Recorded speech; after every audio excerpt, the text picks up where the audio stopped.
अगर peoples party 18 साल में कुछ नहीं कर सकी तो पीपल्स पार्टी से ज़्यादा तो आप नाकाम हुए। आप पीपल्स पार्टी को कुछ रोक नहीं सके। अल्हम्दुलिल्लाह जमात इस्लामी ने आखिरी प्रोग्राम जो यहाँ पर शहर फैसल पे किया, इतना बड़ा प्रोग्राम था जिसको देखकर मुर्तज़ा वहाब साहब को घबराहट हुई। कराची की जो जमात इस्लामी की क़यादत है उससे मुकदमात बनाए। हैसियत मेयर के नेमतुल्लाह खान साहब में और मुर्तज़ा वहाब साहब में आपने क्या फ़र्क महसूस किया? मुर्तज़ा वहाब ने यंग लीडरशिप इस नाम को बट्टा लगा दिया। केएमसी में या वाटर बोर्ड में करप्शन हो रहा है, वो अकेला मुर्तज़ा वहाब नहीं कर रहा है। बददियानती और बेईमानी का जो निज़ाम है ना, वो बड़ा पक्का होता है। उसमें जो हिस्से होते हैं बड़ी दयानतदारी के साथ बढ़ते हैं, क्योंकि सबकी एक दूसरे पे नज़र होती है। समझते हैं कि इसका नैब को इंक्वायरी करनी चाहिए, तहकीकाती इदारों को, और इनमें कंसल्टेंट को और ठेकेदारों को भी शामिल तफ्तीश करना चाहिए। इक़्तिदार मौजूद लोग जो होते हैं उनको तो नैब का काम यह है कि उनको क्लियरेंस का सर्टिफिकेट देती है, उनके मुकदमे ख़त्म कराती है और उनकी इंक्वायरियाँ बंद करती है। सिस्टम का पैसा बहुत सारे लोग खा रहे हैं। आप नाम ले लेके बताए ना कि एक अंदाजे वाली बात हो गई ना, वो भी कैमरामैन भी खा रहा है, वो भी। मैं ऐसे तो किसी को भी बोलते हैं।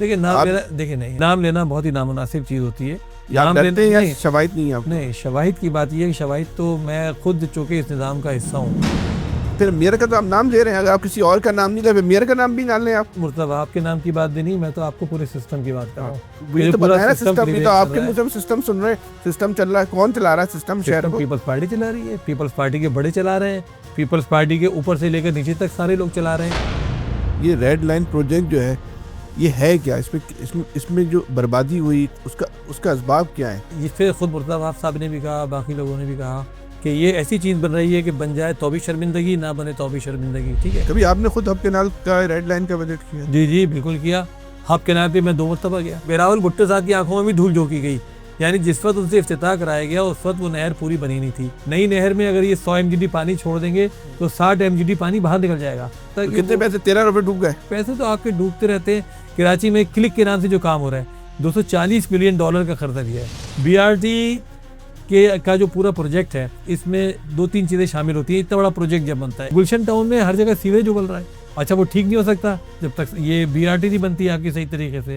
इस दफ़ा मुर्तज़ा वहाब साहब मेरे पास आए और कहा कि सैफ साहब, हमने ADP की 311 स्कीमें कंप्लीट कर दी। मैंने कहा खुद मैं जानता हूँ कि जो सड़कें इसके अंदर पड़ी हुई बनी नहीं है। यार आज भी सीवरेज का पूल बना हुआ है। क्यों बना हुआ है? 1970 से पीपल्स पार्टी की हुकूमत है। 1 2 3 4 5 क्या 100 200 400 4000 जितनी स्कीमें सब करप्शन का ढेर, और कुछ है ही नहीं उसमें।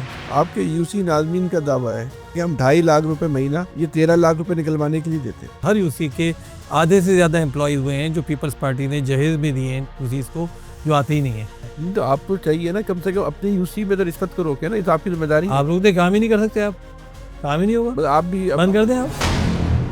अब इतना कुछ क्यों हो रहा है तो आप तहरीक अदम एतमाद क्यों नहीं लाते? तहरीक अदम एतमाद हमने लाने का तय किया है अल्हम्दुलिल्लाह। और आप 2 साल से बोलने तय किया? नहीं, 2 साल से डेट दें। अच्छा, आप 2 साल से नहीं कह रहे। हमने रमज़ान से पहले इसका ऐलान किया था कि हम तहरीक अदम एतमाद के बाद लाएंगे। अब तो बकरीद आने वाली। जी हाँ, ईद के बाद। बिल्कुल सही कहा आपने। ईद के बाद हमने लाने का तय किया था। रमज़ान में हमने उसकी तैयारी की।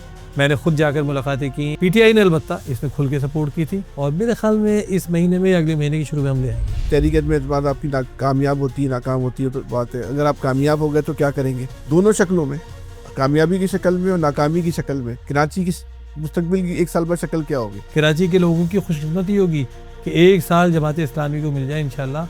मैं कहता हूँ उस 1 साल में आप इनकलाब अपनी आंखों से देख सकते हैं।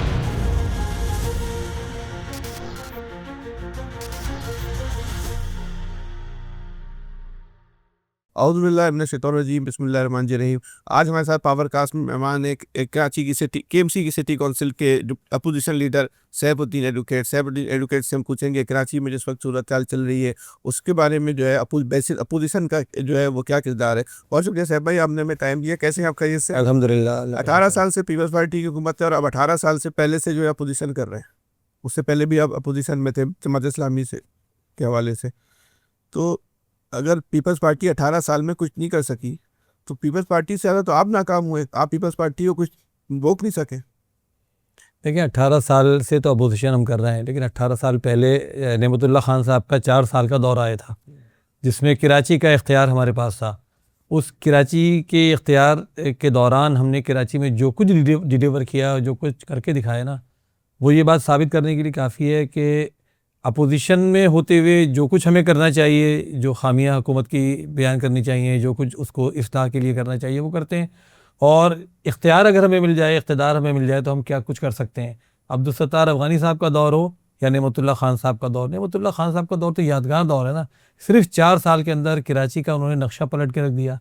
विजन था उनके अंदर, उनके साथ जो पूरी टीम थी जमात इस्लामी की, उसके पास इतना इख्तियार था, इतनी उसके अंदर दयानत थी, इतनी उसके अंदर सलाहियत थी अल्हम्दुलिल्लाह कि अगर 4 साल और मिल जाते, वो 4 साल जो मुशर्रफ साहब ने छीन लिए, अगले 4 साल भी जमात इस्लामी के थे क्योंकि जमात इस्लामी की सीटें ज़्यादा थी। लेकिन चूँकि मुशर्रफ साहब की MKM से डील हो गई थी तो उन्होंने वो 4 साल अगले जमात इस्लामी को नहीं दिए। अगर वो 4 साल देते थे तो जो मंसूबे कराची में रह गए थे, आज कराची इस हाल में ना होता, इससे बहुत बेहतर हाल में होता। नहीं वो तो होता, तो आप इक़्तिदार की बात कर रहे हैं, अभी तो बात हो रही है अपोजिशन की।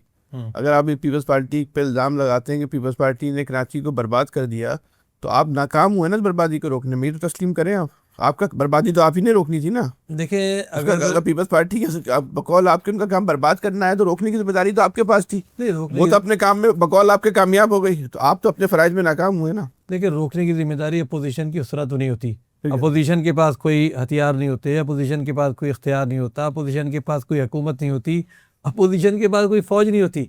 अपोजिशन के पास तो ज़बान होती है, अपोजिशन के पास पाँव और हाथ होते हैं मुजाहरा करने के लिए, एहतजाज करने के लिए, अब आवाम को मुतारिक करने में, सड़कों पे लाने में भी नाकाम रहे ना तो आमतर कोशिशों के बावजूद। नहीं अल्हम्दुलिल्लाह जमात इस्लामी ने आखिरी प्रोग्राम जो यहाँ पर शहर फैसल पे किया और कराची के बल्दियाती मसाइल के हवाले से किया, इतना बड़ा प्रोग्राम था जिसको देखकर मुर्तज़ा वहाब साहब को घबराहट हुई और उन्होंने कहा जी इन पर तो दहशत गर्दी के मुकदमात बनने चाहिए और आइंदा शहर फैसल पे इजाज़त नहीं देंगे। और उसके बाद उन्होंने कराची की जो जमात इस्लामी की क़यादत है उससे मुकदमात बनाए। तो जमात इस्लामी कभी भी पब्लिक को सड़कों पर लाने में नाकाम नहीं हुई। जमात इस्लामी के पास कराची की जो पब्लिक है उसकी पूरी हिमायत मौजूद है अल्हम्दुलिल्लाह। जो बल्दियाती इंतखाबात में हमने साबित की, कौमी इंतखाबात में हमने साबित की, अब भी जो प्रोग्राम हम करते हैं, जिस मुहिम को हम लेकर चलते हैं अल्हम्दुलिल्लाह कामयाब होती है, अल्लाह का शुक्र है।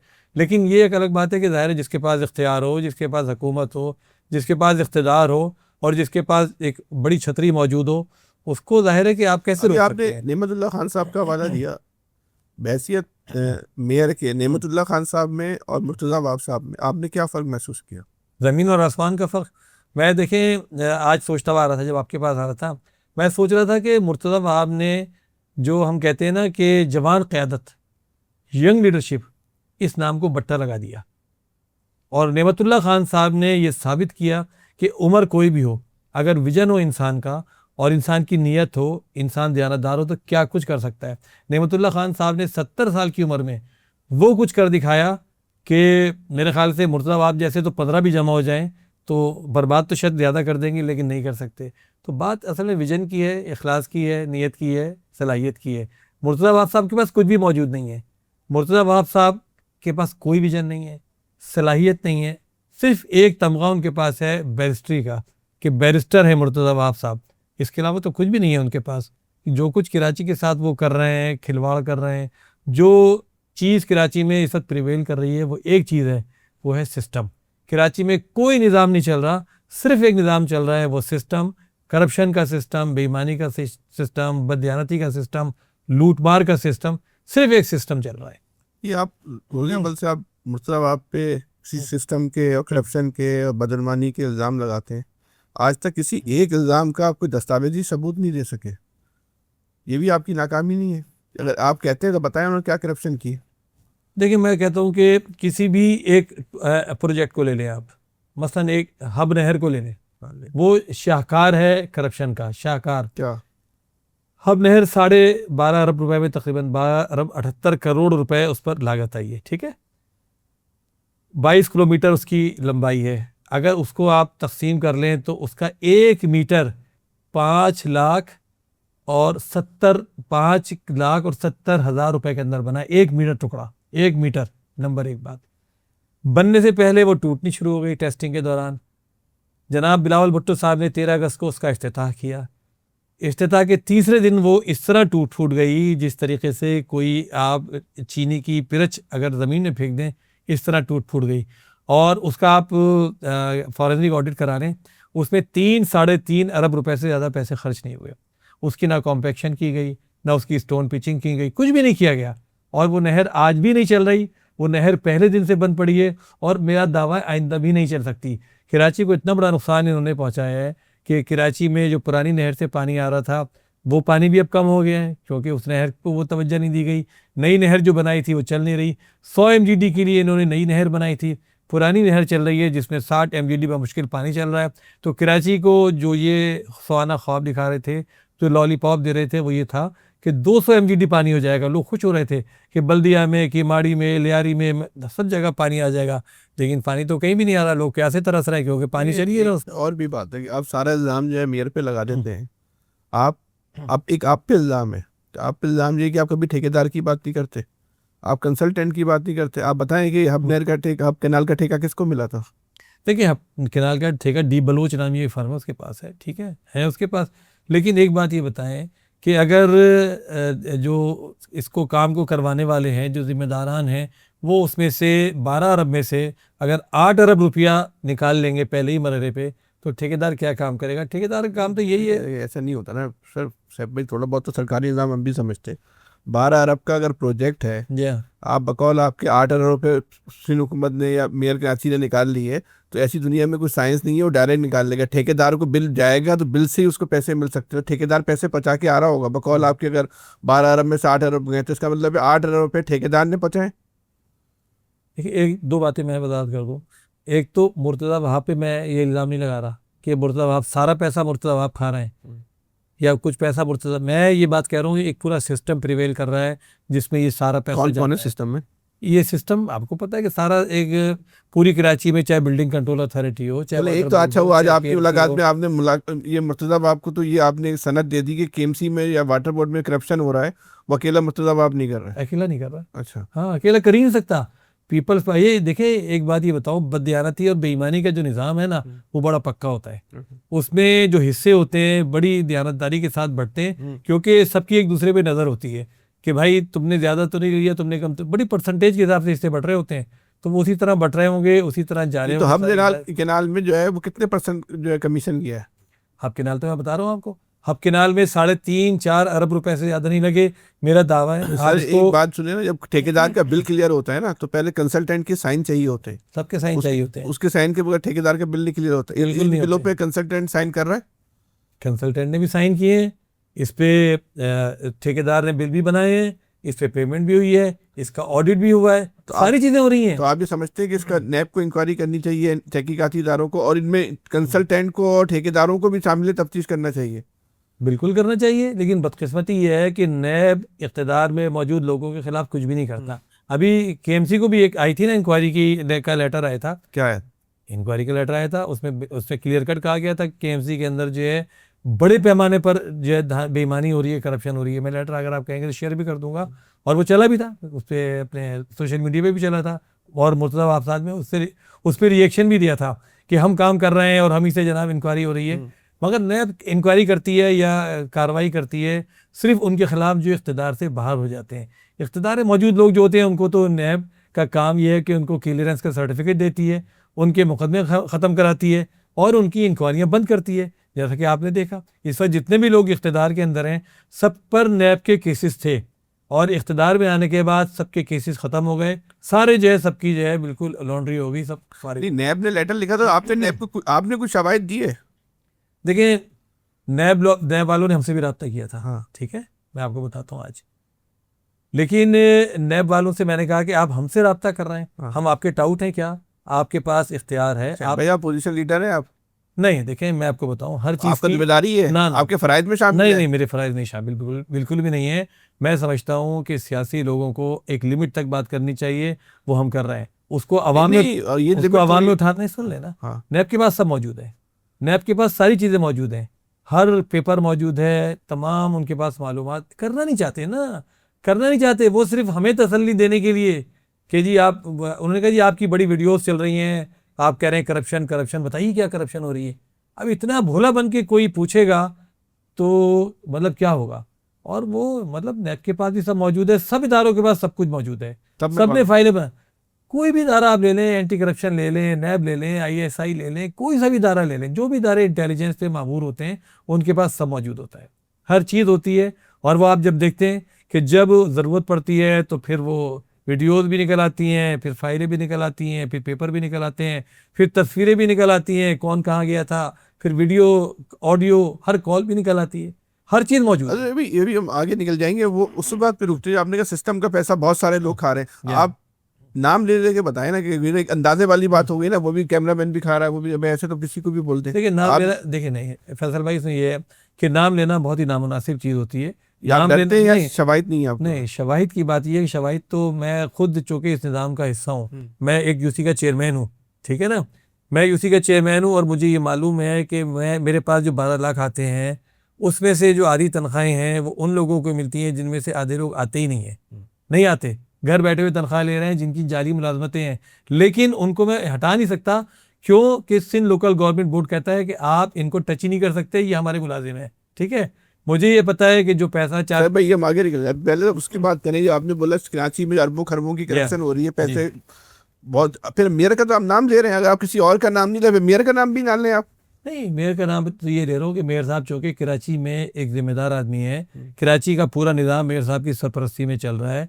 कराची के जो इस देखिए मेयर साहब को मैं क्यों इल्ज़ाम देता हूँ, अगर पूरी हम सिंध गवर्नमेंट को भी निकाल दें, इस साल का बजट, आप मेयर को इल्जाम नहीं दे रहे, आप मेयर को सनद दे रहे हैं कि अकेला मेयर नहीं खा रहा। बिल्कुल नहीं खा रहा, तो बाकी अकेला खा ही नहीं सकता। बाकी मैं तो ये कह रहा हूँ कि बाकी सारे खाने वाले मौजूद हैं, बाकी जितने भी सिस्टम के लोग हैं ऊपर से नीचे तक नाम आते हैं। मैं फिर कह रहा हूँ ना कि नाम नहीं देता क्योंकि मैं अपोजिशन लीडर हूँ और मेरा जो मतलब एक वो है हम पल्ला, वो मेयर साहब हैं, इसलिए मैं उनकी बात ज़्यादा कर रहा हूँ। मैं सिटी काउंसिल का अपोजिशन लीडर हूँ, इसलिए उसकी बात ज़्यादा कर रहा हूँ। बाकी पूरा निज़ाम जो है उसको मैं, ऐसे भाई ये तो वाली बात हुई, आप कमजोर पे आपका बच चल रहा है, कमजोर का आप नाम ले रहे हैं, ताकतवर के सामने आप भी डर रहे हैं, उसका नाम नहीं लूंगा। नहीं देखिए, ताकतवर के नाम की बात भी नहीं है, मुर्तज़ा आपके नाम की बात भी नहीं, मैं तो आपको पूरे सिस्टम की बात कर रहा हूँ। ये तो बताया ना सिस्टम, ये तो आपके मुंह से सिस्टम सुन रहे हैं, सिस्टम चल रहा है, कौन चला रहा है सिस्टम? शहर को पीपल्स पार्टी चला रही है, पीपल्स पार्टी के बड़े चला रहे हैं, पीपल्स पार्टी के ऊपर से लेकर नीचे तक सारे लोग चला रहे हैं।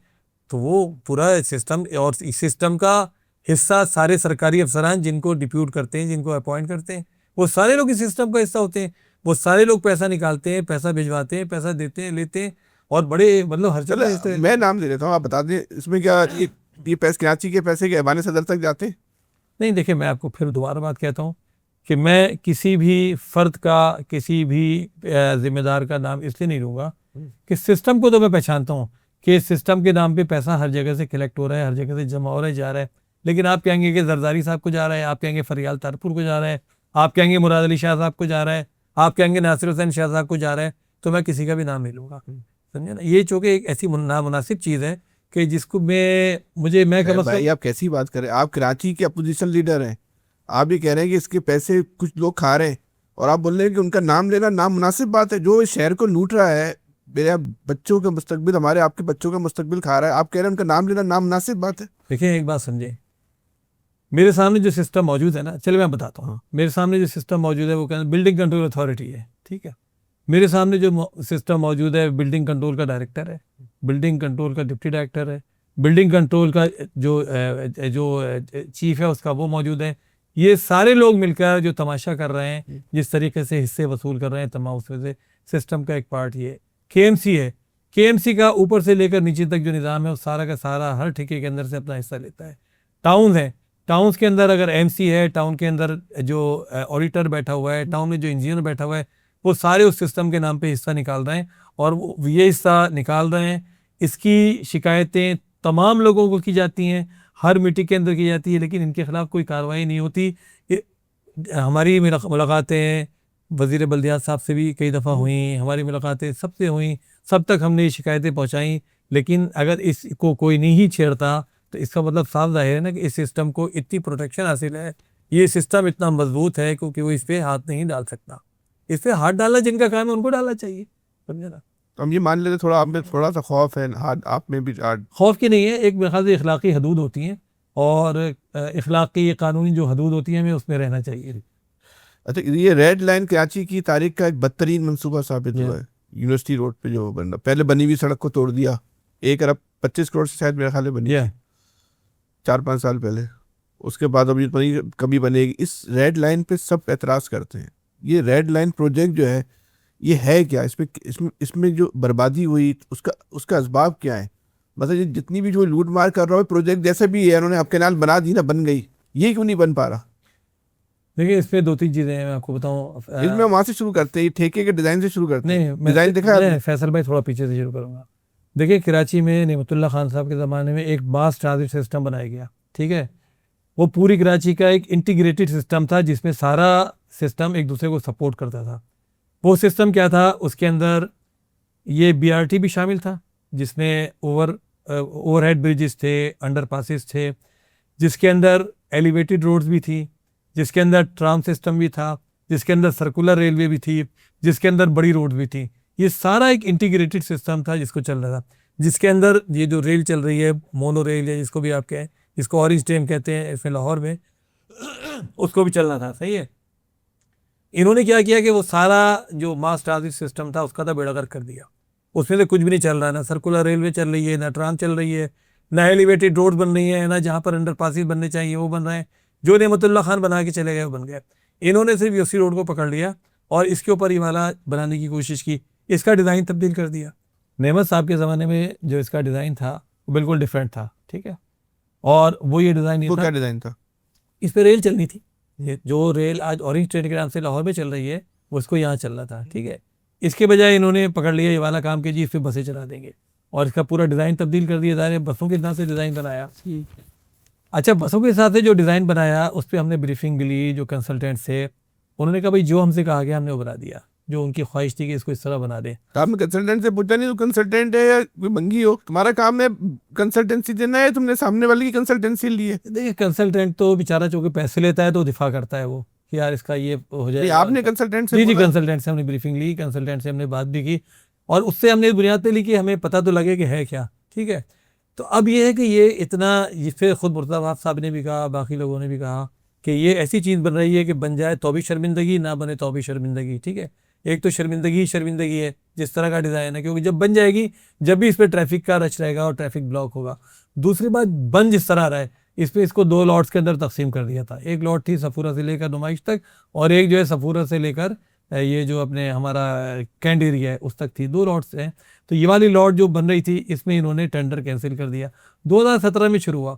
ठेकेदार ये कहता है कि मुझे इन्होंने 2.5 साल तक तो डिज़ाइन ही नहीं दिया। फिर उसके बाद कहते हैं 2.5 साल बाद जब दिया तो कॉस्ट बढ़ गई। फिर मैंने जब कॉस्ट मांगी इनसे कि इजाफी कॉस्ट दिए तो 1 साल उसमें ज़ाया कर दिया।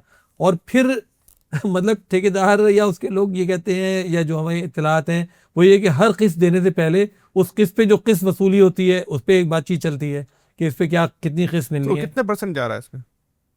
देखिए इसमें जो हमें अंदाज़ा है कि हर प्रोजेक्ट के अंदर तकरीबन 40 से 50% तक और बाज़ों में 70% तक भी जा रहा है। 70%? रेड लाइन में 70%? नहीं, रेड लाइन में 70% मैं नहीं कह सकता, लेकिन जो ज़्यादातर प्रोजेक्ट्स हैं उस पर 70। रेड लाइन में कितने % की? रेड लाइन में मेरे ख्याल 30 से 40% जो है इसमें। हाँ जी हाँ, इसकी कॉस्टिंग जो आ रही है जिस सर सरिये के मुतालिक मशहूर है कि सरिया जो है जिस रेट पर लिया जा रहा है और जिस रेट पे बाज़ारें मौजूद है उसके अंदर बहुत बड़ा डिफरेंस है।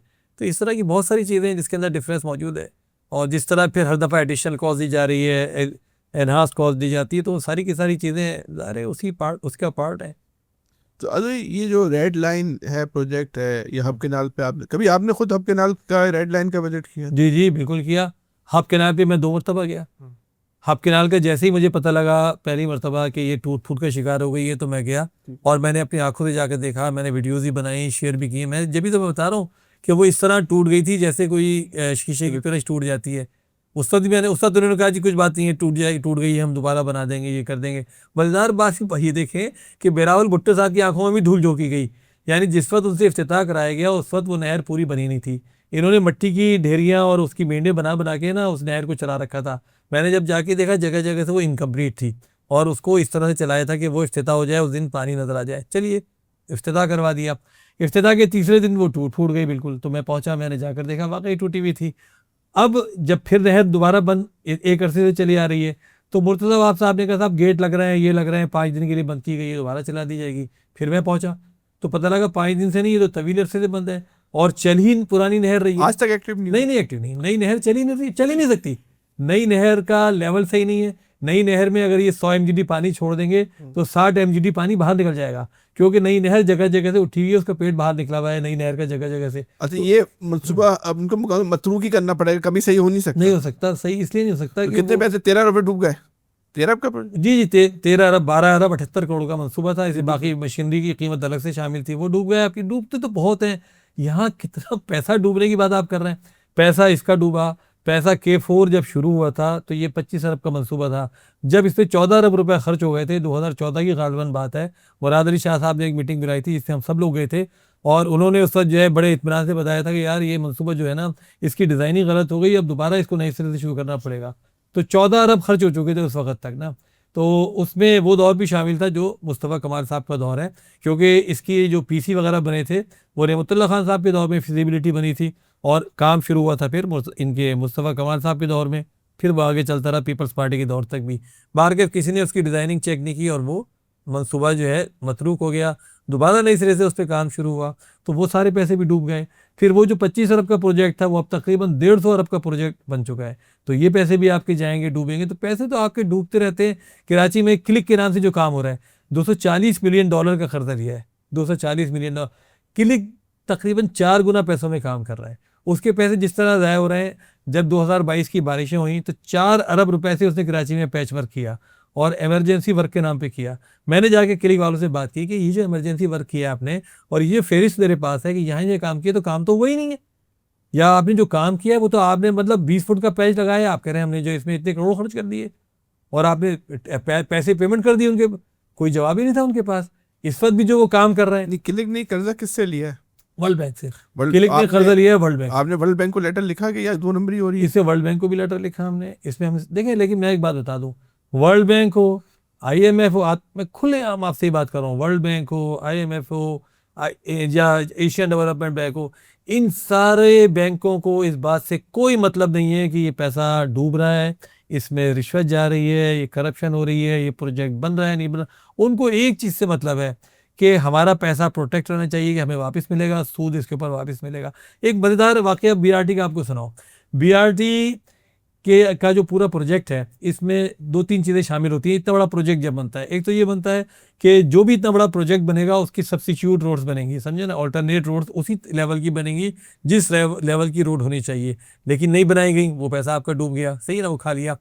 उसमें कंपनसेशन का एक पूरी क्लॉज होती है कि जो लोग भी इससे मुतासिर होंगे उनको कंपनसेट किया जाएगा, ठीक है ना। दुकानें अगर उसमें कोई हटाई गई या कोई और आपकी ऐसी इंस्टॉलेशन हटाई गई, उनको इन्होंने पूरी जो सर्वे किया और पूरा जो वो किया ना, कंपनसेशन किन लोगों का इन्होंने तय किया, ठेले वालों का, कि जी उनके ठेले वालों की एक लिस्ट दी है कि हमने सर्वे किया और जनाब इन 150, 200, 250 ठेले वालों से हमने रब्ता किया कि जी इनका नुकसान हो गया, इनका ये हो गया।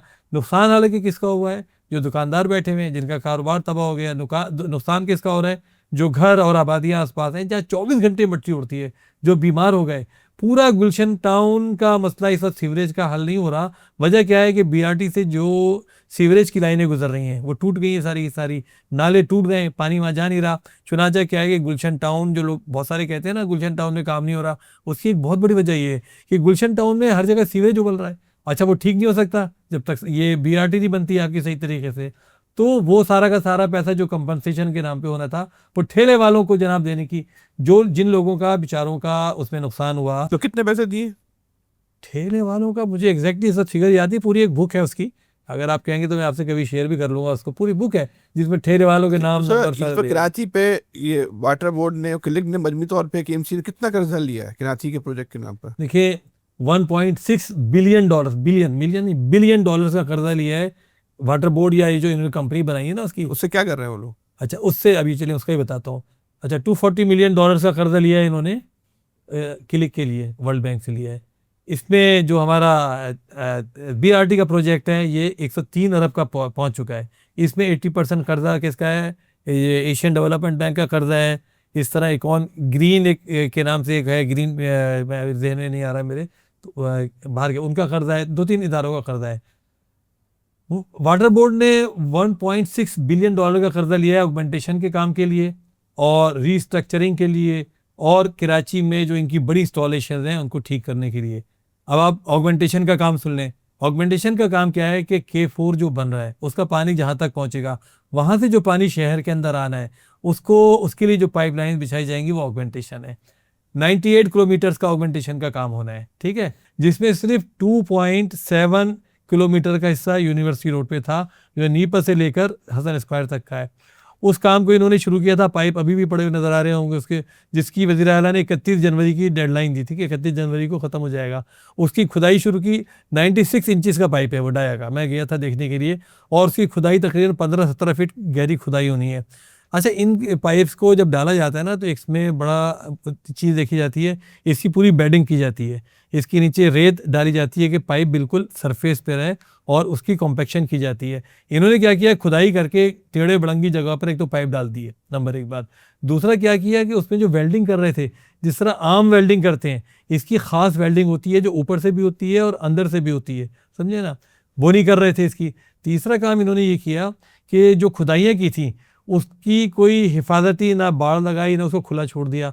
वर्ल्ड बैंक की टीम ने जब दौरा किया, उन्होंने कहा भाई आप ये क्या काम कर रहे हैं। तो टोटल 500 मीटर का तकरीबन टुकड़ा इन्होंने डाला था, जिसको इन्हें दफन कर दिया, और अब सुकून से बैठ गए। अब आप मुझे बताइए कि K4 का मंसूबा अगर पूरा भी हो जाए तो पानी कैसे आएगा, आ ही नहीं सकता पानी कराची में। फिर मज़ेदार बात एक और बताऊँ आपको, K4 के मंसूबे को बिजली चाहिए, बिजली, उसकी हैवी मोटर्स हैं जिसको चलाने के लिए बिजली चाहिए। तो वाडा ने कहा जी हम बिजली ले आते हैं, फराहम कर देते हैं NTDC के ज़रिए से। इन्होंने कहा नहीं, हम अपनी कंपनी बनाएंगे। इन्होंने अपनी एक कंपनी बनाई STDC के नाम से, समझे ना, सिंध ट्रांसमिशन एंड क्या कहते हैं डिस्ट्रीब्यूशन कंपनी के नाम से। अच्छा, उसने काम ही नहीं किया, वो आराम से सुकून से बैठे रही। अब उसको होश आया और उसने अब ठेका दिया है, तो अब अगर ये उन मोटरों को बिजली पहुँचाने का काम है, वो भी कम से कम 1.5-2 साल का है।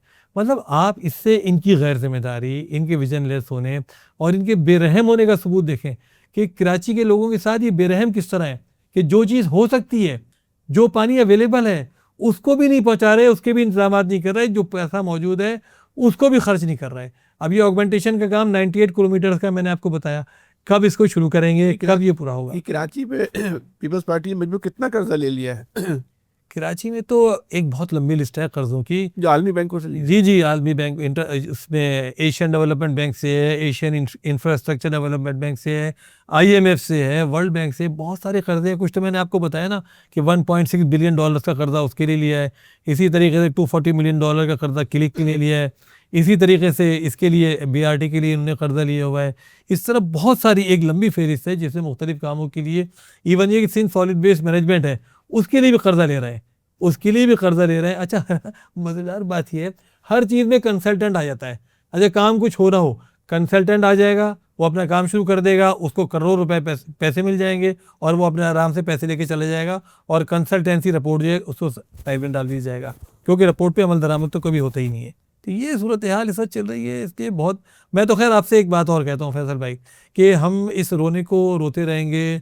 हमें अब एक दूसरी चीज़ भी मैं सोचता हूँ हमें गौर करनी चाहिए कि कराची को डेवलप करने का प्रोग्राम क्या बन सकता है, ठीक है ना, इस पर भी हमें गौर करना चाहिए, ताकि अल्लाह ताला इनसे जान तो छुड़ाएगा हमारी किसी वक्त ना, हमारी जान छोड़ेंगे। जिन्होंने इनको मुसल्लत हमारे ऊपर किया है, कभी तो उनको कराची वालों पे रहम आएगा ना कि यार ये बेज़बान मखलूक जो है, इस पर कब तक हम जुल्म करेंगे इस तरह। अगर ये नहीं बोल रहे हैं, अगर ये बगावत नहीं कर रहे हैं, अगर ये खड़े नहीं हो रहे, अगर ये हंगामे नहीं कर रहे, तो इन पर कुछ तो रहम खा लो। तो हमें किसी वक्त बैठकर, और मैं इस बारे में आपसे कहता हूँ कोई आप प्रोग्राम रखिएगा, नेमतुल्लाह खान साहब के ज़माने में जो पूरा प्रोग्राम कराची के लिए उन्होंने बनाया था ना, इतना शानदार प्रोग्राम था। मुझे तो अफसोस ही होता है कि हमारे अपने बहुत सारे साथियों को पता ही नहीं कि नेमतुल्लाह खान साहब का बड़ा ज़बरदस्त विजन था। 4 साल टोटल मिले, और उसमें से एक बड़ा अरसा उनका उसमें गुजरा कि नया निज़ाम था, पूरा का पूरा नया पूरा निज़ाम डेवलप पूरा था, उसमें भी बहुत ज़ाहिर था। लेकिन उसके बावजूद अल्लाह ताला ने उनके दियानतदारी का सिला ये था कि इतनी बरकत दी उनके उसमें वक्त में कि इतना काम भी हो गया कि चाहे वो आप देखें शारा कायदीन का फ्लाई ओवर हो, चाहे वो आप देखें कि ये क्या कहते हैं हसन स्क्वायर का फ्लाई ओवर हो, चाहे ये सुराब गोड का, इतनी सारी, ये जो हमारी कारसाज रोड है, ये एक पगडंडी होती थी ना, राशिद मिन्हाज रोड एक पगडंडी होती थी, नौर शाहबाद की सड़कें बहुत छोटी छोटी, ये सारी सड़कें नेमतुल्लाह खान साहब के दौर में डेवलप हुई। इतने प्रोग्राम नेमतुल्लाह साहब के ज़माने में मौजूद है, कुछ की फाइलें आज भी मेरे पास मौजूद हैं, उन प्रोग्रामात का जो नेट वो था मेरे पास। तो अल्हम्दुलिल्लाह अगर उसको हम किसी बार डिस्कस करें तो बहुत शानदार चीज़ हो सकती है। भाई बल्दिया उज़्मा की और कराची की अगर आपसे कहा जाए कि 5 मेगा करप्शन बताएं तो कौन कौन से होंगे? देखिए बल्दिया उज़्मा कराची का मैं आपको बताऊं, इस साल का बजट है 5,500 करोड़ रुपए का। कितने का? 5,500 करोड़ का। इससे पिछला बजट था इनका 4,900 करोड़ का। उससे पिछला बजट था इनका 4,200 करोड़ का। उससे पिछला बजट, वो भी मुर्तज़ा साहब ने 2 एडमिनिस्ट्रेटर के तौर पर इस्तेमाल किया था, वो था 3,200 करोड़ का। और उससे पिछला बजट था 2,500 करोड़ का। ये मुझे ज़बानी रट गई है इनकी हुए। कहाँ है वो पैसे? वो पैसे कहाँ हैं? इन्होंने एडीपी की स्कीमों के नाम पर इस दफ़ा मुर्तज़ा साहब मेरे पास आए बजट से पहले और कहा कि सैफ साहब हमने एडीपी की 311 स्कीमें कंप्लीट कर दी और वो कंप्लीट करके हमने निकाल के पेमेंट कर दी। मैंने कहा मुर्तज़ा साहब उनमें से 90% स्कीमें हुई नहीं। कहने लगे कैसे? मैंने कहा आप मुझे ये बताइए। वैसी लॉजिकल कॉमन सेंस की बात हम कर लेते हैं। कोई सड़क ऐसी है जो 2018 से शुरू होकर 2025 में ख़त्म हुई हो ही नहीं सकता ऐसा कि आपने पहले 10% बनाया, फिर 35%, फिर 40%, फिर 78% और फिर आपने कहा जी 5 साल में कंप्लीट हो गई। और मैंने कहा खुद मैं जानता हूँ कि जो सड़कें इसके अंदर पड़ी हुई बनी नहीं है, आपने पेमेंट कर दी। एडीपी की स्कीमें इतना बड़ा धोखा है, इसमें इतना पैसा खाया जाता एडीपी की बद में सालाना कितने पैसे मिलते हैं? सालाना डिस्ट्रिक्ट एडीपी की बात करें ना, डिस्ट्रिक्ट एडीपी इस दफ़ा की जो एडीपी है हमारी है 7 अरब की या 6 अरब की है और 9 अरब रुपए हैं क्लिक की इस दफ़ा हमारे पास जो केएमसी के पास है। सब पैसा ज़ाया हो रहा है टोटल में। आप 5 स्कीमों की बात कर रहे हैं, मैं तो कहता हूँ 75 स्कीमें निकाल रहे हैं आप। लियारी है, लियारी आज भी सीवरेज का पूल बना हुआ है। क्यों बना हुआ है? 1970 से पीपल्स पार्टी की हुकूमत है, 1970 से सूबाई हुकूमत, और बीच में कुछ गैप्स आए होंगे, लेकिन अब 18 साल से मुसलसल हुकूमत है। कितने ऐलानात आप निकाल के देख लीजिए, लियारी की डेवलपमेंट के लिए कितने ऐलानात हो चुके हैं। फिर उन्होंने लियारी ट्रांसफॉर्मेशन प्लान का ऐलान कर दिया है 29 अरब रुपए से। इस तरह के 36 ऐलानात पहले कर चुके हैं। तो भाई मतलब आप 1 2 3 4 5 क्या 100 200 400 4000 जितनी स्कीमें सब करप्शन का ढेर, और कुछ है ही नहीं उसमें। ये तो डिस्ट्रिक्ट एडीपी है। अच्छा, पहले भी करप्शन होती थी, लेकिन डिस्ट्रिक्ट एडीपी ऐसा शोबा था जिसमें अफसरान भी पैसे नहीं लेते थे। अभी डिस्ट्रिक्ट एडीपी में पैसे चलते हैं। हाय डिस्ट्रिक्ट एडीपी में आप कहते हैं पैसे चलते हैं। डिस्ट्रिक्ट एडीपी इतनी मजलूम स्कीम है कि डिस्ट्रिक्ट एडीपी के छोटे छोटे काम होते हैं, 2-2 करोड़ के आमतौर से 2-2 करोड़ के काम होते हैं और वो काम बिकते हैं। मैं आपको साफ बता रहा हूँ, खुल के बता रहा हूँ, वो काम बिकते हैं, ठेकेदार वो काम खरीदते हैं। और इस वजह से उस एडीपी के काम अगर आप जाके देखें ना, तो मेरे ख्याल से 1/3 काम होता है। अगर 2 करोड़ की स्कीम है ना, तो बमुश्किल 90 लाख का या 80 लाख का काम होगा। इससे ज़्यादा का काम कर ही नहीं सकता ठेकेदार। वो कहता है भाई मैंने स्कीम खरीदी है, मैं तो इतने पैसे दे आया, मैं कहाँ से काम करूँगा इसके अंदर। तो डिस्ट्रिक्ट एडीपी के नाम पे सारा पैसा बर्बाद हो रहा है। देखिए जब तक जो निज़ाम है लोकल गवर्नमेंट का, ओरिजिनल निज़ाम जो आइन भी कहता है, आइन क्या कहता है 140 है वॉशोर मचता है ना, 140 क्या कहता है कि आप पॉलिटिकल, आप फाइनेंशियल और एडमिनिस्ट्रेटिव अथॉरिटी आप डेलीगेट करेंगे, इसको आप डिवॉल्व करेंगे निचली सतह तक, लोकल गवर्नमेंट। आपको ये काम लाना पड़ेगा यूनियन कमेटी की सतह तक। आप जब तक अवामी नुमाइंदों की ज़ेर निगरानी ये काम नहीं कराएंगे, उनकी सुपरविजन में ये काम नहीं देंगे, कुछ काम नहीं हो सकता। एक दफ़ा आपको यूसी नाजिम को 13 लाख रुपए मिलते हैं, 12 लाख रुपए वो 11,40,000 और 1 लाख रुपए अब गटर के नाम, गटर के ढकने। ठीक है। आपके यूसी नाजमीन का दावा है, किसी और की बात नहीं कर। मैंने पोस्ट भी लगाई तो उन्होंने कहा कि हम 2.5 लाख रुपए महीना ये 13 लाख रुपए निकलवाने के लिए देते। और एक ने कई यूसी नाजमीन ने बोला। तो जो यूसी नाजिम अपने माना पैसे निकलवाने के लिए पैसे दे रहा हो, आप समझते हैं उसको यूसी नाजिम रहना चाहिए? नहीं, वो मेरे ख्याल से थोड़ा सा इसमें मिसअंडरस्टैंडिंग हुई है। इसमें यह कि वो पैसे तो डायरेक्ट उसमें आते हैं, अकाउंट में आते हैं, 11,40,000 रुपए डायरेक्ट अकाउंट में आते हैं, लेकिन उन पैसों को खर्च करने के लिए पैसे देने पड़ते हैं। वो यूसी नाजिम नहीं देता, वो आप ठेकेदार को देते हैं कि ठेकेदार से आपने कहा भाई ये काम कर दो, हमारी ये लाइन डाल दो। अब ठेकेदार जब उसके पैसे वसूल करने जाएगा ना, तो उसको बिल उसका क्लियर ही नहीं होगा, चेक उसको मिलेगा ही नहीं जब तक वो इंजीनियर को पैसे नहीं देगा। वो यूसी नाजिम के अंडर में इंजीनियर है ना सर? नहीं, यूसी नाजिम पे उस पर टाउन का, यूसी में तो होता ही नहीं सिस्टम ना, ये सारा टाउन का सिस्टम। टाउन यूसी तो जी, वो जो प्रोजेक्ट होता है वो तो यूसी का प्रोजेक्ट होता है, यूसी का होता है। 13 लाख रुपए असल में जो कि यूसी के पास कोई इंजीनियर नहीं होता, यूसी के पास जो कि कोई ऑडिटर नहीं होता, तो वो सारा सिस्टम यूज़ करते हैं टाउन का। ठीक है, अच्छा ये भी कहीं रिटर्न नहीं है, ये बस एक ऐसे ही अनरिटर्न एक चीज़ चल रही है जो चली आ रही है, क्योंकि यूसी के पास कुछ है ही नहीं। तो यूसी के पास तो जो थोड़ा सा पैसा आता है वो उसको इस तरह खर्च करते हैं। उसके यूसी, हर यूसी के आधे से ज़्यादा एम्प्लॉयज़ हुए हैं जो पीपल्स पार्टी ने जहेज में दिए हैं यूसीज़ को, जो आते ही नहीं हैं। लेकिन उनको आप हटा नहीं सकते। उनको अगर आप हटाएंगे, अभी एक यूसी चेयरमैन ने हटाया तो वहाँ से लेटर आ गया लोकल गवर्नमेंट बोर्ड से कि ये हमारे मुलाजमीन हैं, इनको आप हाथ नहीं लगा सकते, टच नहीं कर सकते। लीजिए भाई, ख़त्म हो गई। इसका मतलब है आप उनको तनख्वाहें देते रहें, वो घर में बैठे हुए हैं। नंबर एक। अब जो 4-5 लाख रुपए बच्चे यूसी चेयरमैन के पास, इनको तनख्वाहें देने के बाद उस पर जब वो बेचारा कुछ गटर के ढकने लगवाता है, कुछ लाइटें लगाता है, कहीं सीवरेज की लाइन करता है, तो उसमें से आधे पैसे खर्च हो जाते हैं इसके अंदर।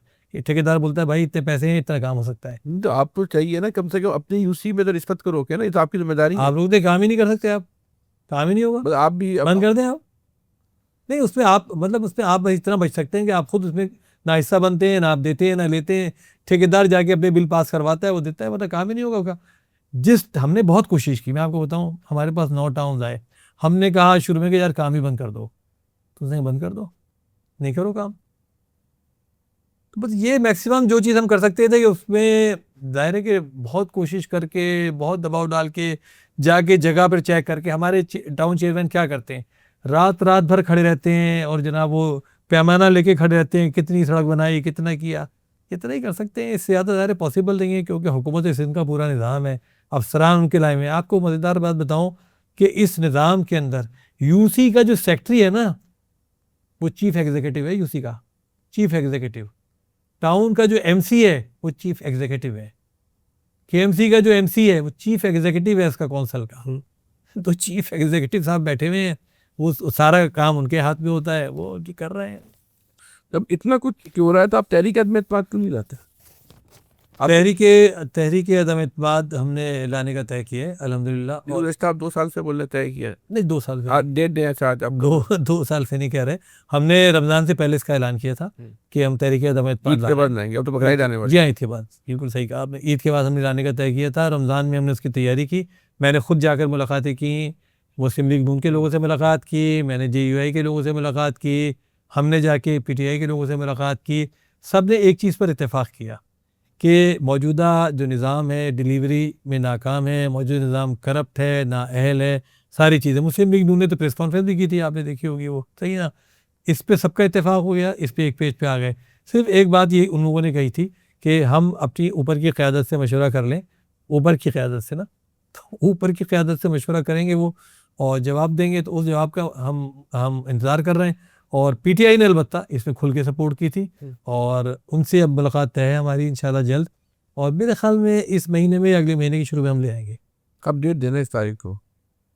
इस महीने में या अगले महीने में इंशाल्लाह, शुरू में उसके इंशाल्लाह। नहीं कह सकते आइंदा 2 हफ्ते में तहरीक अदम 2 हफ्ते में या 3 हफ्ते में दायर उसमें दस्तखत कराने हैं। हमारे भी 127 लोग हैं, करा रहे हैं उसके। 15 मई से पहले तहरीक अदम आ जाएगी, उम्मीद है इंशाल्लाह। ठीक है। तो ये बताएं कि आपके पास 9 टाउन है, जमात इस्लामी के पास कोई एक टाउन जिसको आप बोले आइडियल हो गया है, जिसको कराची के लोग आके देखें, दुनिया आके देखे, इस्लामाबाद, लाहौर, पंजाब, हमने इसको आइडियल बना दिया, हमें वोट दोगे तो हम ऐसे बसेंगे? बस मेरी बात सुनिएगा, जितने वसाइल हैं, जितने इख्तियारात हैं, उसमें 9 के 9 टाउन आइडियल हैं।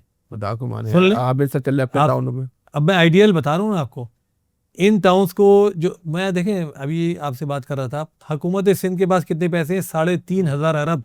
और टाउन को वो क्या देती है? 0 पैसा डेवलपमेंट के लिए, 0 कोई पैसा डेवलपमेंट। टाउन के अपने वसाइल क्या है? प्रॉपर्टी टैक्स है मेन। प्रॉपर्टी टैक्स एक टाउन का कितना आता है? 40 करोड़, 50 करोड़, 60 करोड़। पूरे टाउन का आप डेवलपमेंट का बजट ये आपने रखा हुआ है 40, 50, 60, 70 करोड़ रुपए। उसमें आप कहते हैं टाउन डेवलप कर दो। इन पैसों में हमारे टाउन, चलिए हम अगर हम उसको थोड़ा सा अगर वो कर लें, कैटेगराइज कर लें, तो हमारा गुलबर्ग टाउन, हमारा लियाकताबाद टाउन, हमारा नॉर्थ नाज़िबाद टाउन, हमारा नाज़िबाद टाउन, हमारा मॉडल कॉलोनी टाउन, हमारा लानी टाउन, इनमें आप चल के देख लें। अब अच्छा, एक मसला ये हुआ था कि गैस की जो रोड कटिंग थी ना, उसकी वजह से बड़ी बर्बादी आई थी और इंप्रेशन बहुत ख़राब हुआ था वो। चूँकि अब गैस वालों ने ज़्यादातर जगहों पर ये कह दिया है कि आप सड़कें बना लें, तो इस साल इंशाल्लाह ये सड़कें बननी शुरू हुई हैं। जैसे आपने सुना कि न्यू कराची टाउन वालों ने हमारे 1000 गलियाँ इकट्ठी शुरू की हैं। इन्होंने लानी टाउन वालों ने 600 गलियाँ इकट्ठी शुरू की हैं। जिन्ना टाउन ने काम शुरू किया है काफ़ी अपना। गुलशन टाउन में अब शुरू हो जाएगा इंशाल्लाह काम। तो ये वाले काम हो जाएंगे। लेकिन मैं कह रहा हूँ कि इतने पैसों में, इतने वसाइल में ये आइडियल टाउन है, आइडियल। अगर आप किसी और टाउन से, 25 टाउन है ना कराची में, 9 टाउन्स के अलावा किसी टाउन से कंपेयर कर लें इन टाउन्स को, आप मेरे साथ चलें, और जितने पार्क्स हमने डेवलप कर दिए हैं, जितने ग्राउंड्स हमने डेवलप कर दिए हैं, जितनी लाइट्स हमने लगा दी हैं, जितना सीवरेज का सिस्टम हमने ठीक कर दिया है, कोई इसका मुकाबला ही नहीं कर सकता। ये क्या बात हुई? जहाँ सही करती है आप बोलते हैं हमारा क्रेडिट है, जहाँ सही नहीं है वो बोलते हो पीपल्स वाटर सीवरेज का सिस्टम सही है तो आप बोलेंगे हमने सही कर दिया, जहाँ सही नहीं है आप बोलेंगे इससे हुकूमत जिम्मेदार है। वाटर क्लिक की सड़क सही बन जाए गुलशन इकबाल में, आप बोलेंगे हमने बना दी, जहाँ काम ना हो वो बोलेंगे सिंध गवर्नमेंट जिम्मेदार है। तो आप कहीं तो एक स्टैंड करेंगे ना।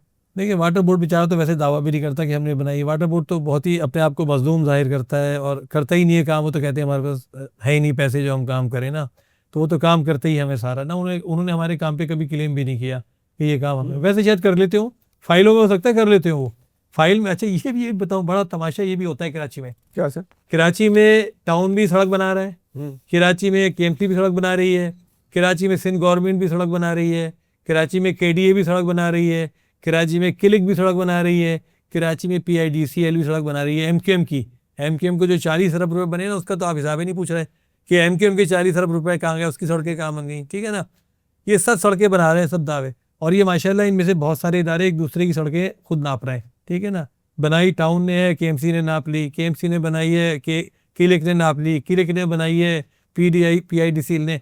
क्यों कि कोई निज़ाम ऐसा मौजूद नहीं है जिसमें कोई वेबसाइट मौजूद हो जिसे पता हो कि ये काम। मैंने एक दफ़ा वाटर बोर्ड के उनसे भी कहा था कि भाई इन अपने कामों को तशहीर करें, आप बताएं आप कहाँ काम कर रहे हैं।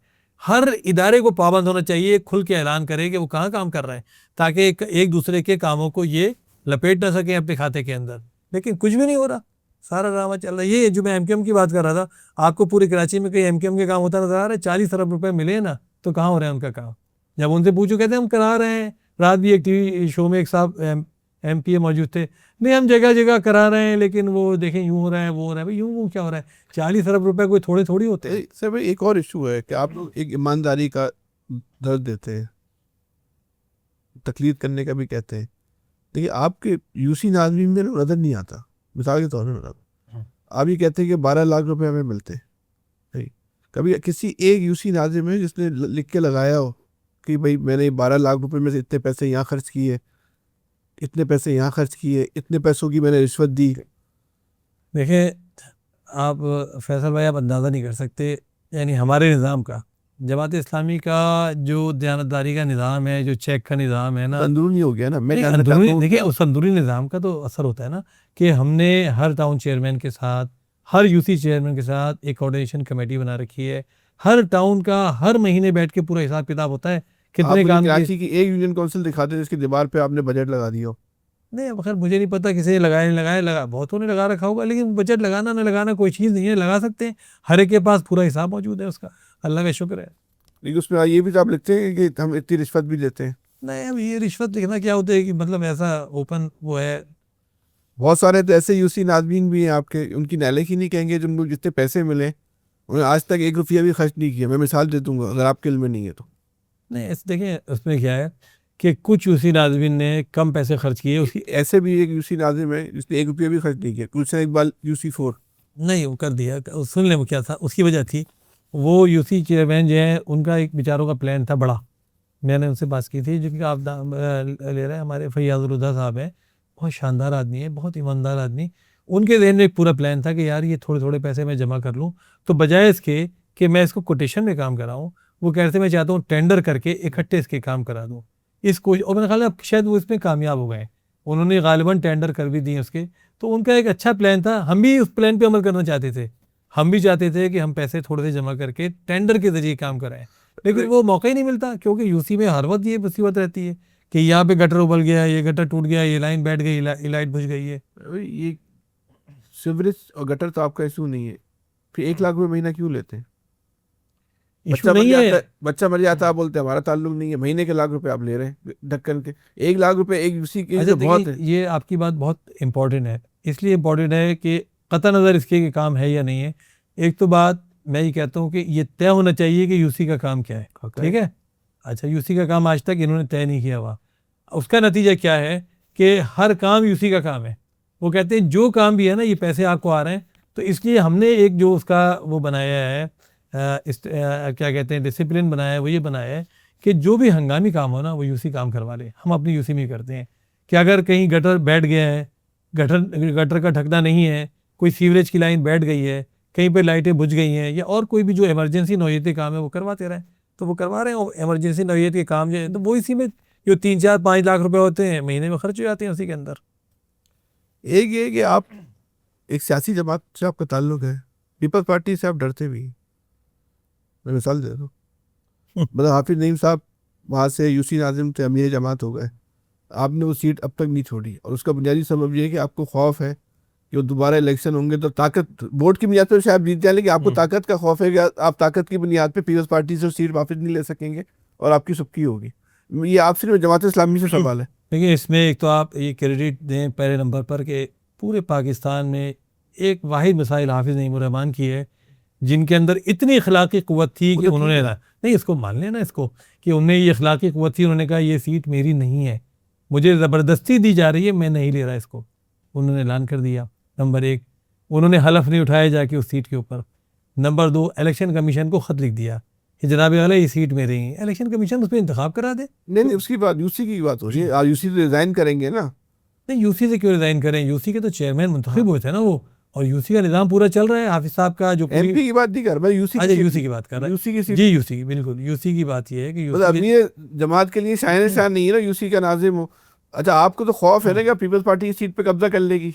नहीं, खौफ नहीं है, पूरा एक सिस्टम जो हमारा जमात उसके वाइस चेयरमैन जो है उनको इख्तियार दिलवा दिए, उनके सिस्टम है ना, एक लोकल गवर्नमेंट का एक सिस्टम है कि अगर यूसी चेयरमैन ना काम कर सकता हो किसी वजह से तो उसका वाइस चेयरमैन काम करता है, वरना वाइस चेयरमैन का कोई काम ही नहीं होता। तो वाइस चेयरमैन पूरा भरपूर तौर पे वहाँ काम कर रहे हैं, अल्लाह का शुक्र है, उसमें कोई मसला नहीं है वहाँ पर। ये इस वक्त जो सूरत हाल है, ये हुकूमत, आप तहरीक में एतमाद आपकी कामयाब होती है नाकाम होती है तो बात है, अगर आप कामयाब हो गए तो क्या करेंगे, नंबर 1, ये आखिरी सवाल। और नंबर 2, अगर नाकाम हो गए तो 1 साल के बाद दोनों शक्लों में, कामयाबी की शक्ल में और नाकामी की शक्ल में, कराची की मुस्तकबिल की 1 साल बाद शक्ल क्या होगी? देखिए, अगर तहरीक अदम एतमाद कामयाब हो जाती है तो कराची वालों की खुशकिस्मती होगी। सिर्फ 1 साल में, मैं दावे से कहता हूँ 1 साल में आप कराची में एक इतनी बड़ी तब्दीली देखेंगे, हर काम में आपको बेहतरी नज़र आएगी, कराची के लोगों के मसाइल होते हुए नज़र आएंगे। कराची के लोगों की खुशकिस्मती होगी कि 1 साल जमात इस्लामी को मिल जाए इंशाल्लाह। मैं कहता हूँ उस 1 साल में आप इनकलाब अपनी आंखों से देख सकते हैं। लेकिन अगर तहरीक अदम एतमाद नाकाम होती है तो उसके 2 फ़ायदे और नुकसान दोनों होंगे। एक फ़ायदा तो ये होगा कि जो लोग साथ नहीं देंगे एक्सपोज हो जाएंगे, इसका मतलब है लोग जो ज़बानी तौर पर पीपल्स पार्टी की मुखालफत करते हैं, इसका मतलब है हकीकत में वो साथ दे रहे होंगे। और बदकिस्मती इसमें ये होगी कि कराची के लोग इसी बुरे हाल में रहेंगे जिसमें हैं, तो ये बदकिस्मती होगी कराची के लोगों की अगर तहरीक अदम एतमाद नाकाम हो जाती है तो। ठीक, और कुछ साहब भाई आप कहना चाहेंगे? फैसल भाई, मैं आखिर में जो बात आपसे करनी चाहता हूँ इस प्रोग्राम के अख्ताम पर, कि देखिए ये करप्शन के क़िस्से, ये कहानियाँ, ये हकीकतें बयान हो रही हैं, सबको पता है, अब इस ढकी छुपी कोई बात नहीं है। कराची के जितने भी स्टेक होल्डर्स हैं, वो चाहे सनतकार हों, चाहे प्रोफेसर्स हों, डॉक्टर्स हों, इंजीनियर्स हों, किसी भी तबके के लोग हों, मीडिया से वाबस्ता लोग हों, वकील हों, उनको ये सोचना पड़ेगा कि क्या हम सिर्फ इन किस्से कहानियों को दोहराते रहेंगे, इस करप्शन को देखते रहेंगे? सबको उठना पड़ेगा, सबको मिलकर सोचना पड़ेगा, कोई प्रोग्राम बनाना पड़ेगा इस निज़ाम से निमटने के लिए, इस निज़ाम को हटाने के लिए। देखिए, हमको और आपको कराची में रहना है, हमारी आइंदा नस्लों को इस शहर के अंदर रहना बसना है। कराची जितनी तेज़ी से डिटेरियोरेशन की तरफ जा रहा है, जिस तरह कराची में कब्ज़े करवा कर गोड बनाए जा रहे हैं, जिस तरह घरों की जाली डॉक्यूमेंट बनाकर कब्जे किए जा रहे हैं, जिस तरह बिल्डिंग कंट्रोल अथॉरिटी एक माफिया बन गया है, पूरी कराची में इलीगल कंस्ट्रक्शन, हज़ारों की तादाद में बिल्डिंग्स हो रही हैं, जिसकी वजह से गलियों के अंदर जो है पानी की किल्लत, बिजली की किल्लत, गैस की किल्लत, गाड़ियाँ पार्किंग के निज़ाम की किल्लत, हर चीज़ की किल्लत एक मुसीबत बनती जा रही है। अगर ये सारी चीज़ें आपने ना रोकी तो कराची लिवेबल सिटी नहीं रहेगा। ऑलरेडी ये लिवेबल सिटी नहीं है, लेकिन अगर आपने इन चीज़ों को ना रोका तो आपकी आइंदा नस्लों के लिए रहना बहुत मुश्किल हो जाएगा। तो ये हमारी आइंदा नस्लों की बका का सवाल है, इसलिए सबको मिलकर इस पर सोचना पड़ेगा और इसके लिए कोई जद्दोजहद, कोई टारगेट और कोई लाएअमल हमें तैयार करना पड़ेगा। ये ताकत से रोके ना। देखिए, ताकत तो आवाम की कितनी होती है, आवाम की ताकत बोलने की होती है, आवाम की ताकत मिलजुल कर कोई कॉन्फ्रेंस करने की होती है, आवाम की ताकत सड़क पर खड़े, कोई फर्क नहीं पड़ रहा। आवाम की ताकत, ठीक है, इससे नहीं पड़ा, पड़ता है, इससे भी देखें एक बात, ये बोलने से भी फर्क पड़ता है। हम बोल रहे हैं, मीडिया बोल रहे हैं ना, इसकी वजह से क्या हो रहा है कि मुर्तज़ा वहाब साहब परेशान हो रहे हैं ना, ये जो करप्शन के किस्से आ रहे हैं, हुकूमत सिंध परेशान हो रही है, आ रही है ना, सारी बातें आ रही हैं। कराची में जो अमन-ओ-अमान की सूरत हाल है, जिस तरह अब गैंग्स सड़कों पर नाके लगा कर लोगों को लूट रहे हैं, कच्चे में जो सूरत हाल थी अब कराची के अंदर होती जा रही है। तो ये सारी सूरत हाल है। इस सारी सूरत हाल में अच्छा नहीं बोलेंगे तो क्या करेंगे? अगर नहीं बोलेंगे हम लोग सब मिलके तो क्या करेंगे?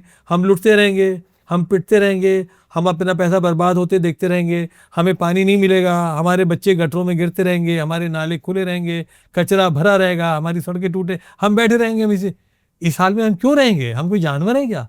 हमें इसलिए इन सारी चीज़ों से निपटना है और निपटेंगे। देखिए जमात इस्लामी इसके लिए भरपूर तहरीक चला रही है।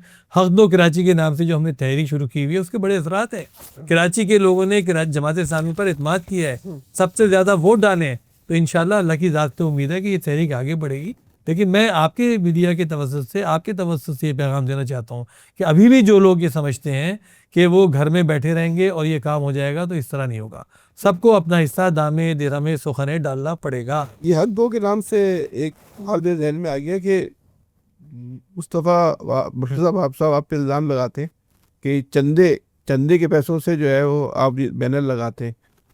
ये वैसे तो आप किससे भी लगाते हो, चंदा कितना महीना मिलता होगा वैसे जमात इस्लामी? यार मुर्तज़ा वहाब साहब इस बात की तारीफ़ नहीं करते कि जमात इस्लामी का कारकुन कितना डेडिकेटेड कारकुन है, कितना मुखलिस कारकुन है, अपनी जेब से पैसा देता है। मुर्तज़ा वहाब साहब तो नहीं देते ना चंदे का पैसा जमात इस्लामी को, तो हम ही देते हैं ना, हमारे कारकुनान हमारे सपोर्टर्स देते हैं ना। जिस काम के लिए देते हैं वो काम हम करते हैं। देखिए हमारे सपोर्टर्स अगर बनो काबिल, वो कह रहे हैं अल खिदमत के नाम पे, आप अस्पताल के नाम पे करते मैं आपको जरा सा इसका जवाब दे दूँ ना, हमारे सपोर्टर्स बनो काबिल के लिए पैसा देते हैं, तो बनो काबिल पूरे पाकिस्तान में हो रहा है। 15 से 20 लाख लोग रजिस्टर किए हमने और 1 लाख लोग पास आउट कर चुके हैं, जिनको हमने आईटी की दी, हमने ट्रेनिंग दी। पढ़ो पढ़ाओ के नाम से पूरी कराची के अंदर हमने प्रोग्रामात कराए, हज़ारों फैमिलीज़ ने वहाँ से किताबें एक्सचेंज की हैं, क्योंकि लोग अब नई किताबें ख़रीदने की वसअत नहीं रखते। हमने आगोश के नाम से पूरे पाकिस्तान में जाल बिछाया है, जिसके अंदर वो बच्चे जो यतीम हो गए हैं उनको हम रखते हैं, बेहतरीन तालीम देते हैं। तो ये भाई जो पैसा जिस काम के लिए आता है उस पर खर्च होता है।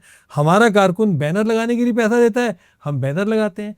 जमात इस्लामी के कारकुन को सलाम है कि वो इस काम के लिए भी पैसा देता है कि बैनर क्यों देता है भाई? ये पैसा बनो काबिल का या जिस नाम से भी देता है, या अगर ये अपने हक दो कराची के लिए देता है, इसलिए देता है कि भाई इससे पूरे शहर का भला है, आवाम का भला है, उसका अपना भी भला है, इस शहर की तकदीर बदलने के लिए पैसा देता है।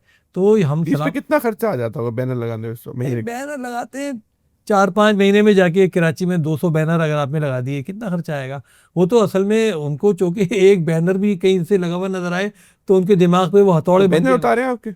बैनर उतारे हैं, बहुत सारे उन्होंने उतारे हैं, शारे फैसल से और बहुत सारी जो बड़ी सड़कें हैं वहाँ से उतारे हैं।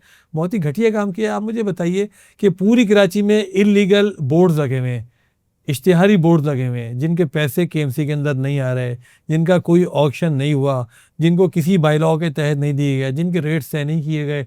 आप मुझे बताइए सुप्रीम कोर्ट के हुक्म के बावजूद पूरे शहर के अंदर तमाम सड़कों के ऊपर, बड़ी बड़ी सड़कों पर आप देखें कि डिजिटल स्टीमर भी लग गए और बड़े जो हैवी साइन बोर्ड भी लगे हुए हैं। इसके बायलॉज ही नहीं बने अब तक? नहीं है, बायलॉज हुकूमत सिंध ने बनाए, लेकिन केएमसी ने आज तक न कौंसल में ये इसके कोई जो रेट्स हैं वो तय किए हैं, ना इनमें से किसी साइट का कोई ऑक्शन किया है। पता ही नहीं किसी को कौन दे रहा है और कौन ले रहा है, उसको तो नहीं हटा रहा है। जो बैनर हमारा लगा हुआ है बनो काबिल का, या बैनर हमारा लगा हुआ है हक दो कराची का, जो एक महज़िब तरीन तरीका है एहतजाज का, इससे ज़्यादा महज़िब तरीन तरीका हो सकता है कि आप एक बैनर लगा दें कि हक दो कराची को?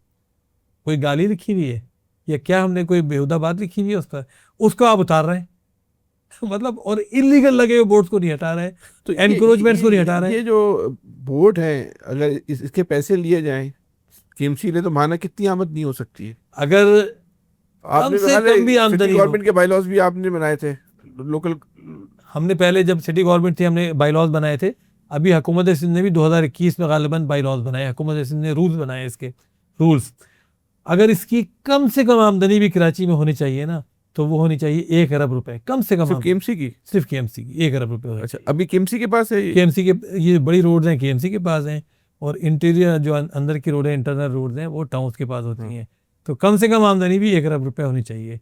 लेकिन जो हमारे इसमें दिखाया गया है बजट के अंदर, शायद 25 करोड़ रुपए दिखाए हैं, कितने दिखाए हैं, बहुत थोड़ी सी रकम दिखाई वो है। मिल जाते हैं केएमसी के पास? नहीं, वो भी नहीं आते, वो भी नहीं आते। तो कहाँ से आएंगे? वो तो सारे अपने लोगों को बांट रहे हैं, खा रहे हैं, पी रहे हैं, मजे कर रहे हैं ये बंदा। ये सैफ भाई बहुत शुक्रिया, आपने टाइम दिया। जिससे हमारे साथ सैफुद्दीन साहब ये हमें शहर की जो हालात हैं उसके हवाले से आगाह कर रहे थे। अपना बहुत ज़्यादा ख्याल रखिएगा। अल्लाह हाफ़िज़।